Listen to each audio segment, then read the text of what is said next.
Welcome back to Keep It Dirty, a podcast where my guests share their life living functionally and sustainably and the why behind their experiences navigating through our ever-changing environment. I am your host, Leslie Dowling. I'm a corporate speaker sharing how one can jumpstart your path to increased revenue and productivity through restorative health techniques.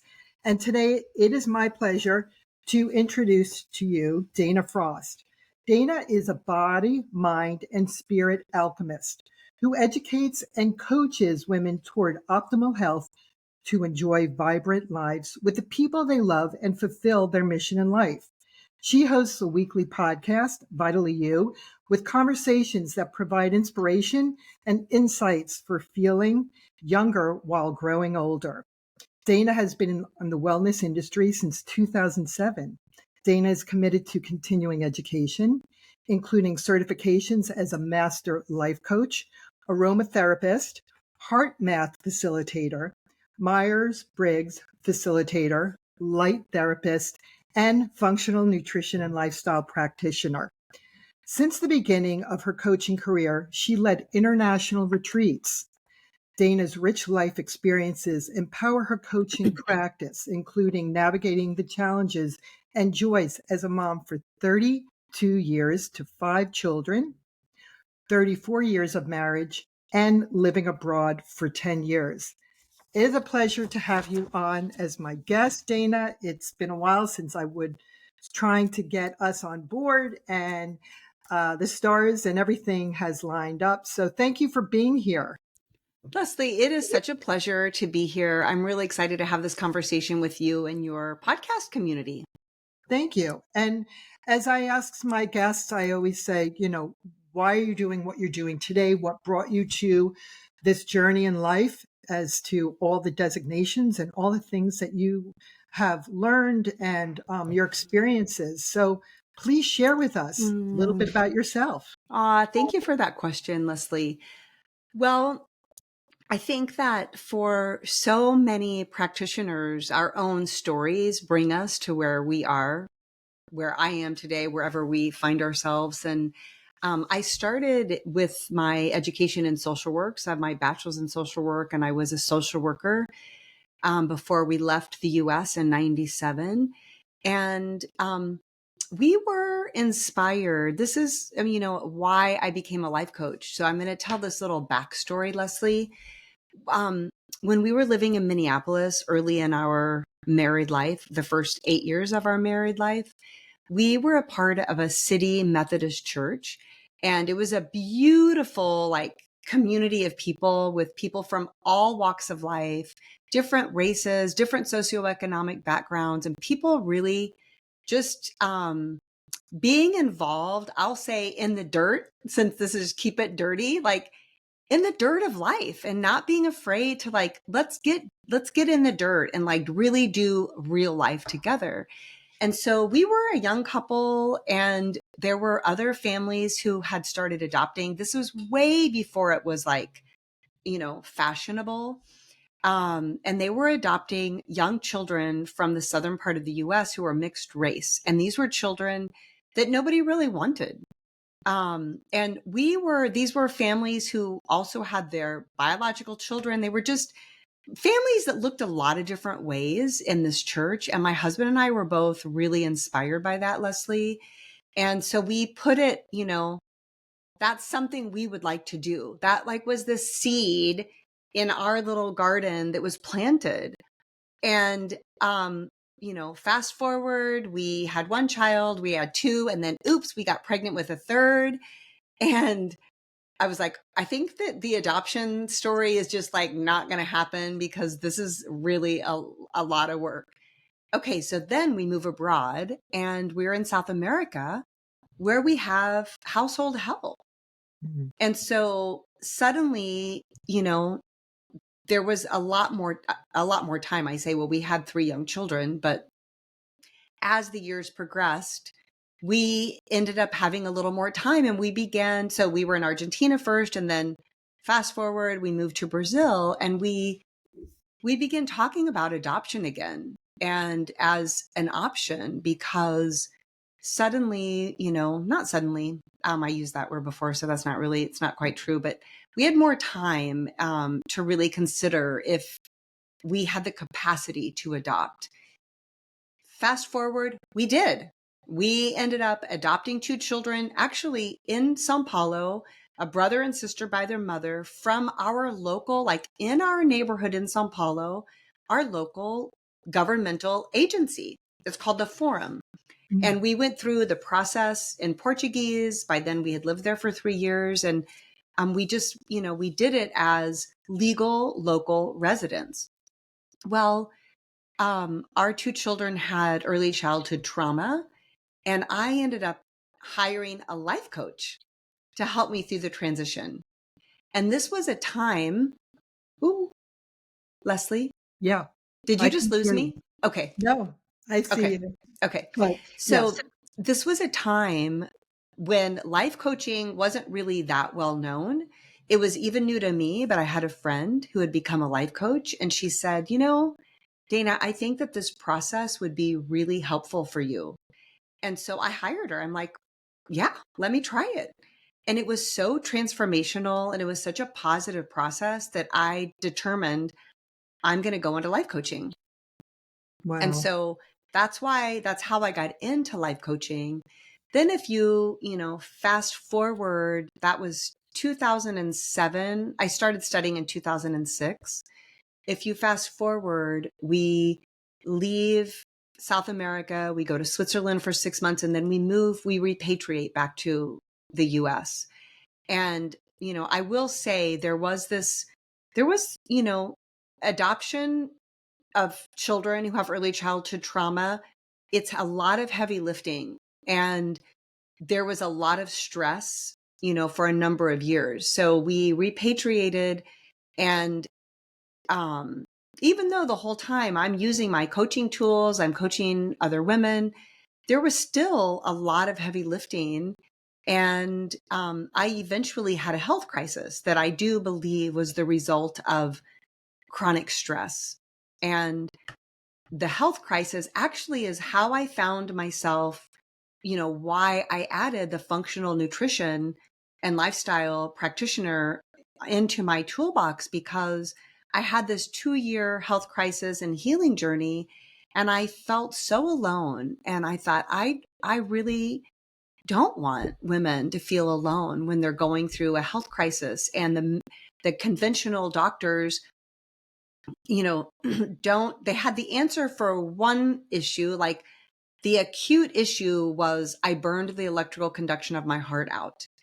And I ended up in the emergency room because I stabbed my finger with a knife pitting an avocado out of like extreme hunger. And it was a summer day, and I had been to the museum with my kids and another family, and I was so hungry coming home.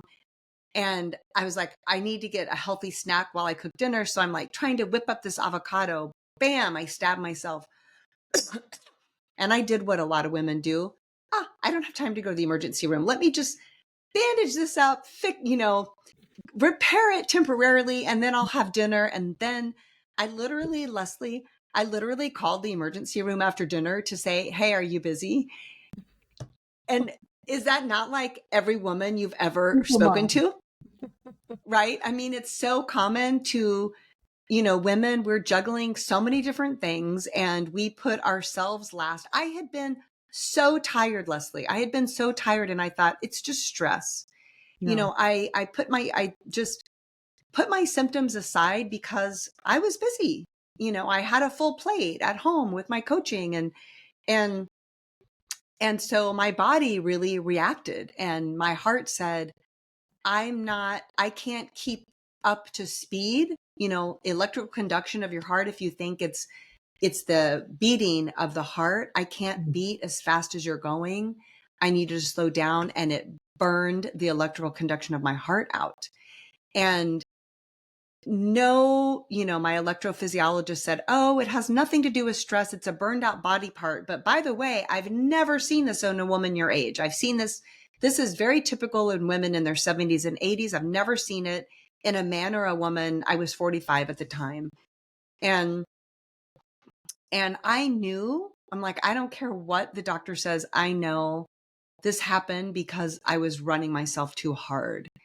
And that started this healing journey, because even though the pacemaker was implanted, I was still bone tired. And so I had to go, and I still had these symptoms that I wasn't dealing with. So I finally okay, these are all my symptoms. Let me go figure this out. So I go to my gynecologist, and, oh, you're perimenopause. Women your age go on antidepressants. And I'm like, but I don't feel depressed. I'm tired. And I walked out of her room and I never returned. I went to the endocrinologist because my glucose was wonky and diabetes runs in my family. Oh, you're pre-diabetes. You don't need to do anything now until you're diabetic. And I'm like, bye, I'll see you later. Start reading, start researching. I go off sugar. I try to start eating healthier. I mean, I always ate healthy. I love to cook, and we always had a whole foods diet, but when you have diabetes in your family, you really have to hone in and learn how to, not have glucose spikes. So, I worked on that. It took me months to get into an integrative internist who I finally found one that was willing and had the skills to take a full health history and discover, I had parasites. Well, yeah, I lived all over the world and I traveled all over the world. I had parasites. I had H. pylori. I had things in my body that weren't, she recognized the glucose spikes, that's going to impact your adrenals.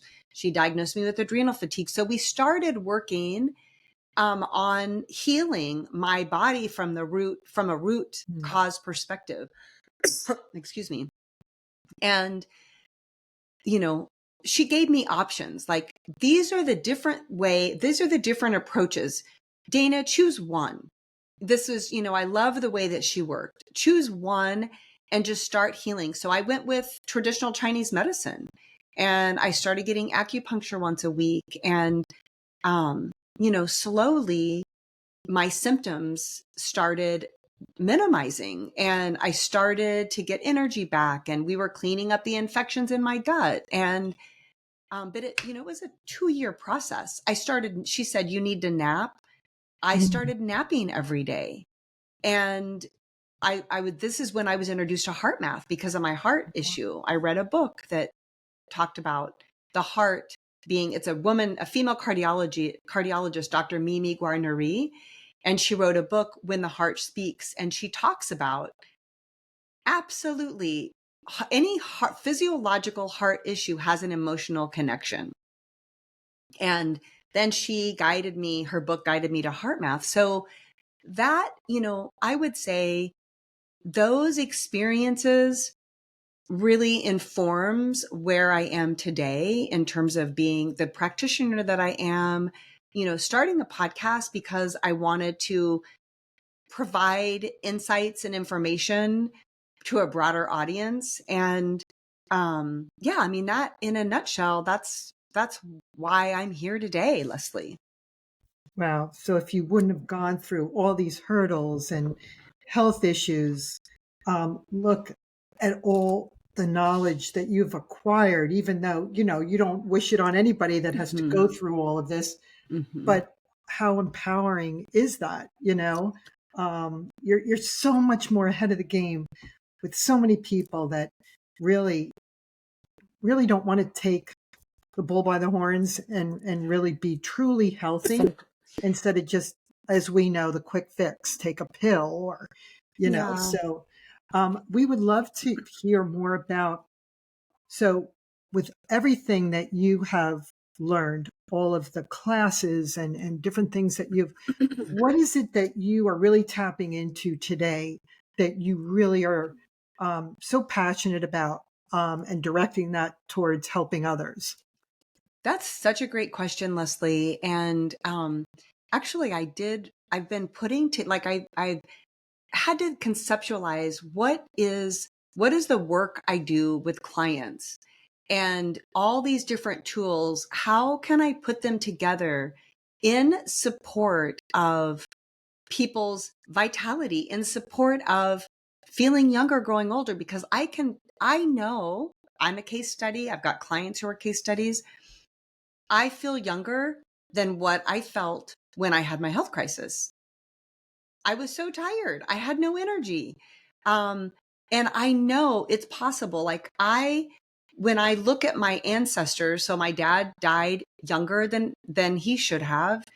My beloved grandmother died younger than she should have, but they both were diabetic. They had a lot of inflammation. They became obese in their adult years. And when they were exposed to infections, their body couldn't fight. And so, I really like inspiring people. Determine how you want your years to pass, because everything we do today determines our health tomorrow, in 5 years, and 10 years. And it is possible to move the needle. We do not have to age like our ancestors did.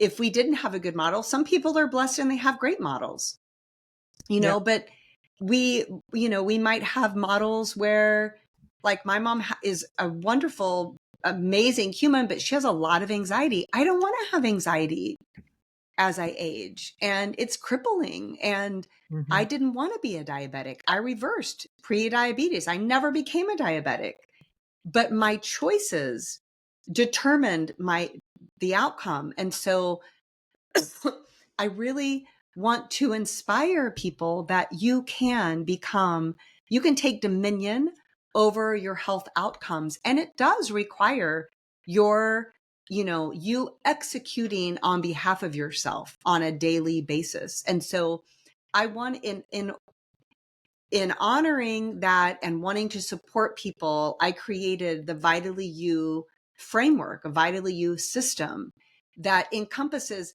all the tools that I use with my clients. And it starts with attention test, because our body knows, our body keeps the score. There's that beautiful book called The Body Keeps the Score. I'm sure maybe you've talked about that or about that book, but we need to start with our body. And this goes back to the very first coaching tool that Dr. Martha Beck taught me. It's called the Body Compass. And her whole thing is, your body, it responds like a pure dog responds. It just responds to what's happening in the moment. It doesn't have a story. It just responds, and it responds through your musculoskeletal system, through your muscle system. It either, what you're doing agrees with your body or it doesn't. And chronic stress tears the body down. We know through our training, Leslie, you know this, that your body releases hormones. Some hormones build your health up and some tear your health down. And so on this moment by moment basis, when we have intimacy with our body and we get to know the ways that our body's communicating with us, it's amazing. The body can be your own like GPS system. So I start with the attention test and helping, just like, it's a quiz. It's a little quiz you take to determine, is your body stressed out? You want to know if your body's stressed out. And then we move down to the embodiment. So the system has 5 parts. So we go down, we want to embody what's happening in our body. I'm sure you've experienced this. I've certainly experienced it. I think every person experiences where we just disembody, where we're in our mind and our thoughts, and we're never in our body. We don't know what's happening with our heart. We don't know what's happening with our breath. We don't know where we have tension. And sometimes that's because we've had trauma in the body. We've been traumatized, and it's safer to be in our head.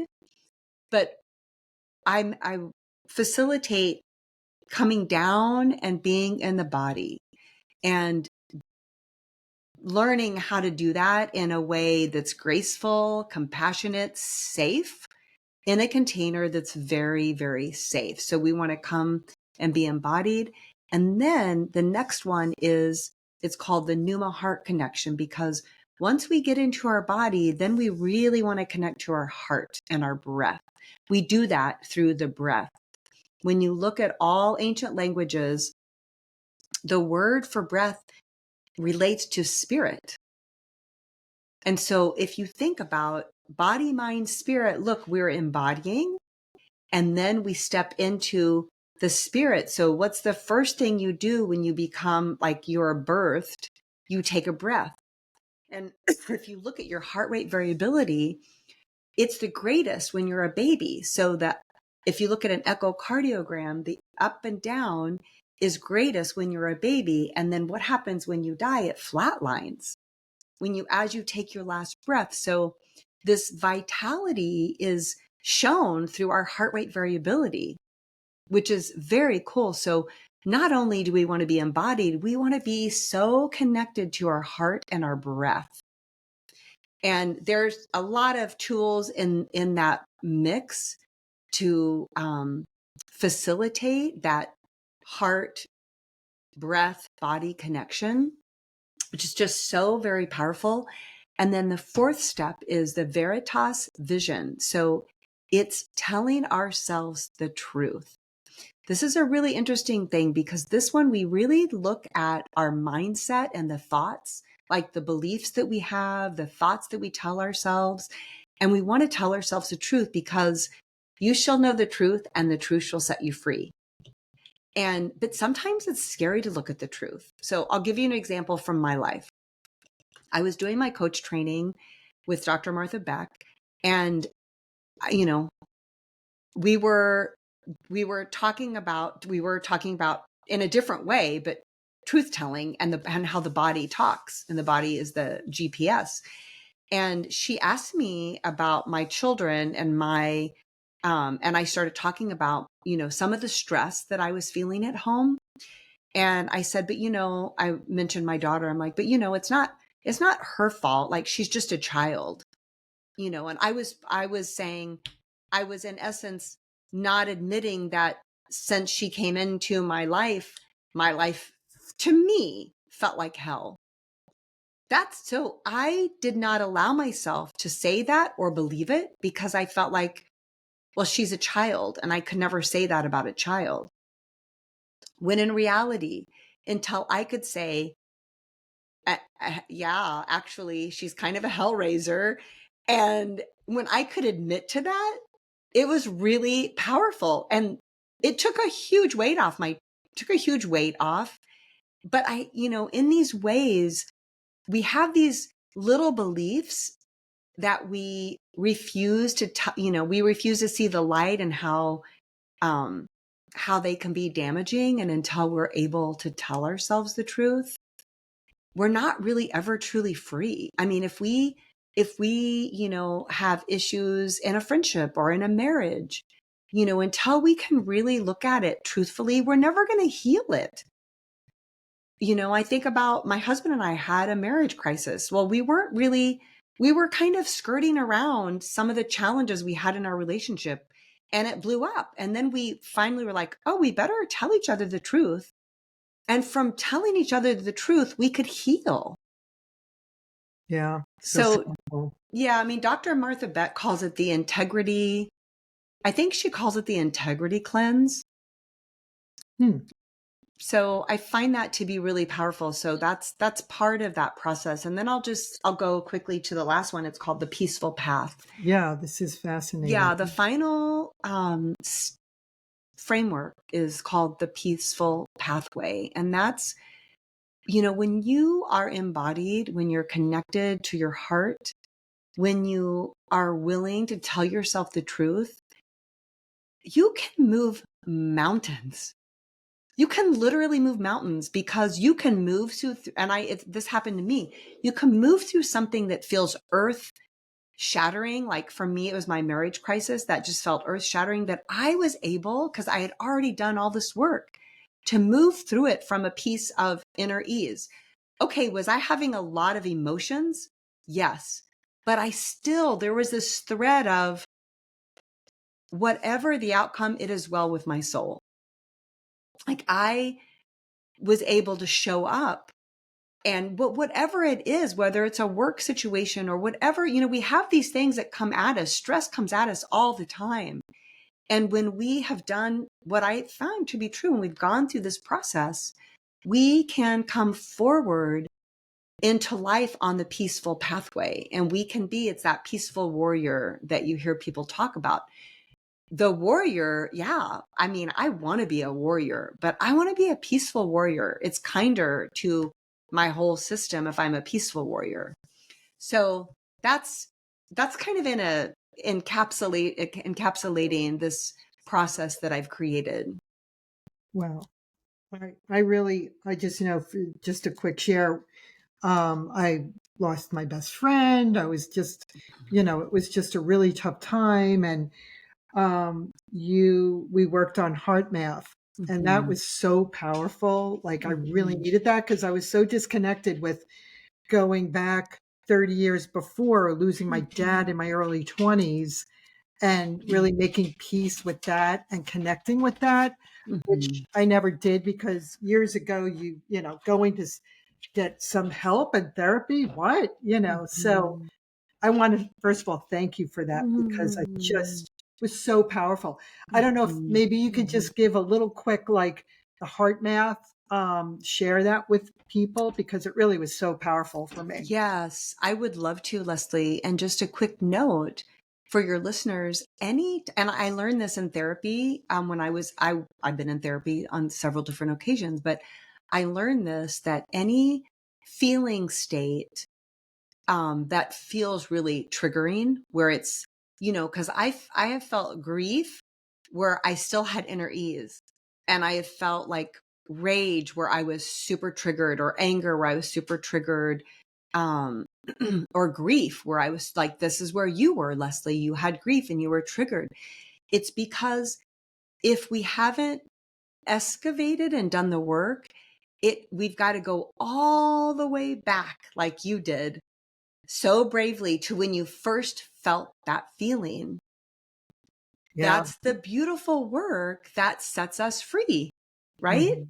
Absolutely. Yeah. Yeah. So HeartMath, I just honor the research of HeartMath. HeartMath is a research institute, and they've been researching heart rate variability and the connection to the breath and the nervous system for decades. And so they have research-based breathing techniques that harmonize your system. It harmonizes your heart rate variability, and it's the breath is, so let me back up. Let me just quickly say this. The vagus nerve is the longest nerve in the body. It starts in the brain. It weaves its way down to your organs, all the way to your stomach, and it's a communication highway. And what happens in the heart, it picks up on your heart rate variability, and it sends messages back to the brain, informing the brain, okay, this is happening now. You need to do this in response to the emotion. The heart rate variability is a reflection of your emotional state. And so they have these breathing techniques. So the first one would just be very easy, heart focused breathing. So remember, these heart math breathing techniques, they're visualizations. Okay, so you visualize the inhale and exhale to flow to and from your heart center. You think of yourself as a field, an energy field. So the heart rate variability, that energy field is coming off of you 360 degrees around your body. This is what when the other people in our life, whether they're strangers or intimate people, when we have sense and feelings about the people we're around, we're picking up on the heart rate variability. That's the energy field that's emanating from us and from others. And so you're visualizing the inhale and exhale to flow to and from your heart center. That's heart focused breathing. And that can neutralize a triggering emotion. It just really, that's how you want to be. It helps you to get grounded in your heart and the energy of your heart. And then I'll share one more. It's called the inner ease technique. So, and this is an interesting thing. At first they used gratitude as like the inner ease technique was gratitude, like the thing anybody could pull from. And what they realized in their research was some people have so much trauma, they can't easily think of something to be thankful for. Hmm. And so they found that this feeling of inner ease was far more effective for people, because everyone, you think of inner ease, well, you're not connecting that to any trauma or your life situation. And so the inner ease technique, you draw up the feeling of inner ease. See, right away, your whole system begins to relax, and you visualize inner ease flowing with the inhale and exhale from your heart center. I don't know if you felt that, but Yeah. Wow. I felt this beautiful wave of energy flow between us. Mm-hmm. It's such a powerful, easy practice because we have to breathe all the time. You can do it when you're like in the middle of a confrontation. You can do it when you're driving, I know you love riding horses, when you're working, whatever you're doing, you can just, okay, I'm going to visualize the inhale and exhale to flow to and from my heart center. Well, I need a little boost. Let me use the feeling of inner ease. And then you just feel your system begin to relax and harmonize.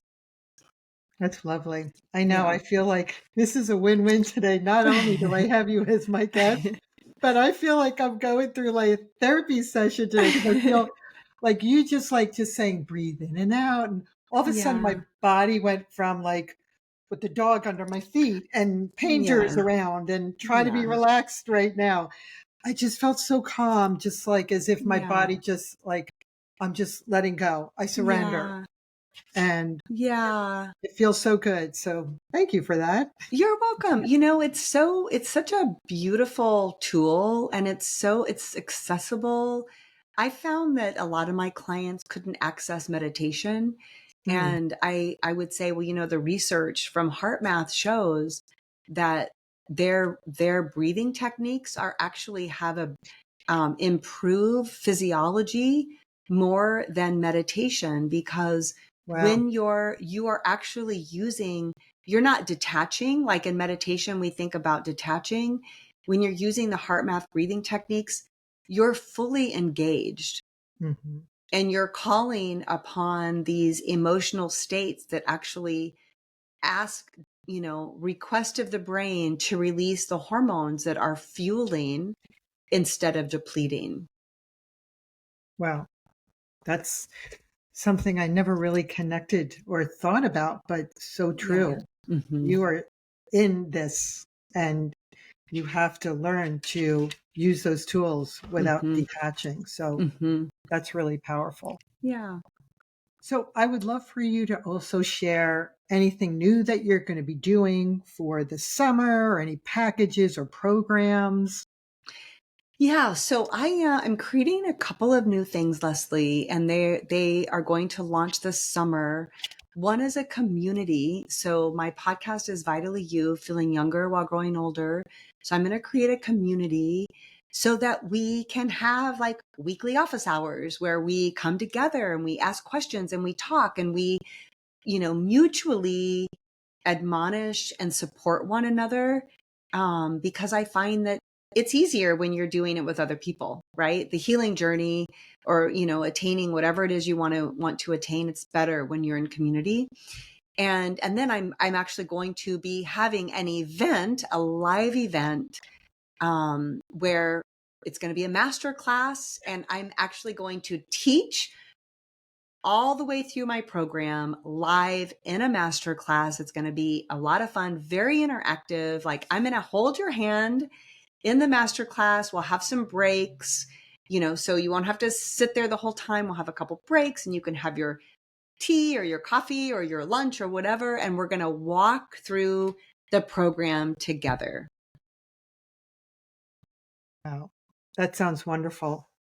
And hopefully it'll be on a date that I will be around because I love your classes and I have attended some. So looking forward to that. And for all our viewers and listeners, how can people reach out to you, contact you? Please share that. Yeah. So they can find me on Instagram, Dana Frost, and we can put the note in that link in the show notes. They can find me on my podcast, Vitally You, Feeling Younger While Growing Older. And those are, I mean, I'm on LinkedIn as well. You could always email me, dana@danafrost.com. I have a website, danafrost.com. Needs to be updated. It's a little bit old. I'll have the link to the event in the show notes as well. Wonderful. And also, I always ask my guests the question, are there any hidden hobbies or talents that you might have that you haven't shared with your guests being a podcaster? That's a great question. Why don't I tell you? I mean, I talk a lot about cooking. I love to cook. So that's not like something that's, hidden at all. But Yeah. what I've been most excited about is riding my bike, and not racing. Like, I'm just talking about when I'm in Miami, I'm on my bike every day up and down that 12-mile pathway along the water. I recently, as an early birthday present, I was given an electric bike for Chicago, because I either walk or I take the train. And I have an electric bike. So I'm actually so excited about having an electric bike this summer, finding my way around Chicago on an electric bike. You still can work out on an electric bike. It's sort of this misnomer that people misunderstand. You get to choose how much the bike assists you, and you get to choose your gear still. So honestly, if what I'm most excited about right now is the bike, because I just feel like a kid when I'm on my bike. I just love it. I love it. That's so cool. I've seen a lot more people out with the electric bikes, and I'm still like, oh, maybe someday I'll try that and check it out. So very cool. Yeah. So I want to thank you for taking the time today to be on my show. And also, there's just a lot of noise around us, so we'll just have to. Oh, there we go. Okay. So again, thank you for being on my show. And I'm looking forward to attending the program whenever it is. I'm sure you'll reach out to me. And for anybody that's interested, they can check you out on your Instagram and your website. And also, I wanted to share with all my viewers and listeners that Keep It Dirty podcast is actually one of the top 10% most popular shows out of 3,290,000 podcasts globally ranked by Listen Score, which is the estimated popularity score. And again, thank you for supporting and reviewing, subscribing to my show. And also, please remember to ground with Mother Earth and keep it dirty. Take care. Have a great day, everybody.